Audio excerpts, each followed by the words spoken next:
May dalang mga kutsilyo, sibat, machete at mga palakol ang China Coast Guard nang makaengkwentro ng Philippine Navy sa Ayungin Shoal noong Lunes. Pero ayon sa Malacanang, ang agresibong aksyon ng China hindi maituturing na armed attack. Kaya hindi pa raw kailangan i-invoke ang Mutual Defense Treaty natin sa Amerika. Nakatutok live si Mariz Umali. Mariz? Pia, cause of concern daw para sa Administrasyong Marcos ang pinakahuling act of aggression o pag-atake ng Chinese Coast Guard sa ating mga sundalo na nagsasagawa lang sana ng RORE mission sa BRP Sierra Madre. Yes, the national leadership view these incidents with concern, and that's the reason why the National Maritime Council was convened this afternoon. This is the second instance that the National Maritime Council convened and came up with policy recommendations for the President's approval and consideration. Pero hindi raw ito maituturing na armed attack ng pamahalaan, kaya hindi pa raw kailangang i-invoke ang Mutual Defense Treaty natin sa Amerika. You know, this was probably a misunderstanding or an accident. We are not yet ready to classify this as an armed attack.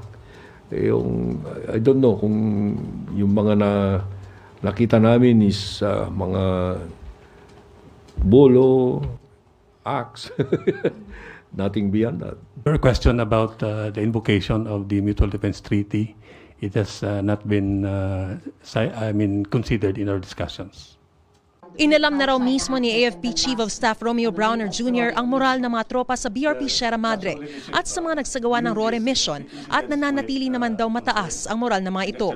Pero nang tanungin ko ang mga kalihim kung nangangamba ba silang puwersahing paalisin ng mga tropa ng Chinese ang mga sundalong Pilipino sa BRP Sierra Madre matapos ang klase ng panghaharas na ginawa nila sa pinakahuling insidente, sagot ni Presidential Assistant for Maritime Concerns Retired General Andres Centino, that is always a consideration and we will be prepared for that. Nilinaw din ni Centino na isa lang ang sugatan sa insidente. Ito si Sergeant Facundo na naputulan ng daliri. Kabilang daw sa rekomendasyon. Among these recommendations is the announcement of the rotation and reprovision missions to the BRP Sierra Madre in Ayungin Shoal, which shall remain routinary and will be scheduled regularly. We must explore all means to protect our sovereign home to the last square inch, to the last square millimeter. We will not yield, and we will not be deterred from fulfilling this duty.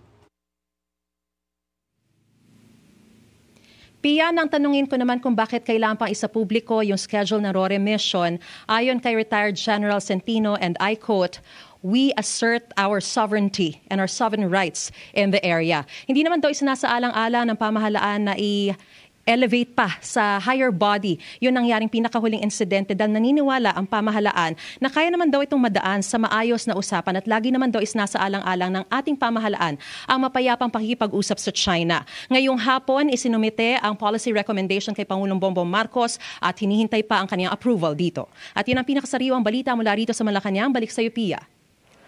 Maraming salamat, Mariz Umali.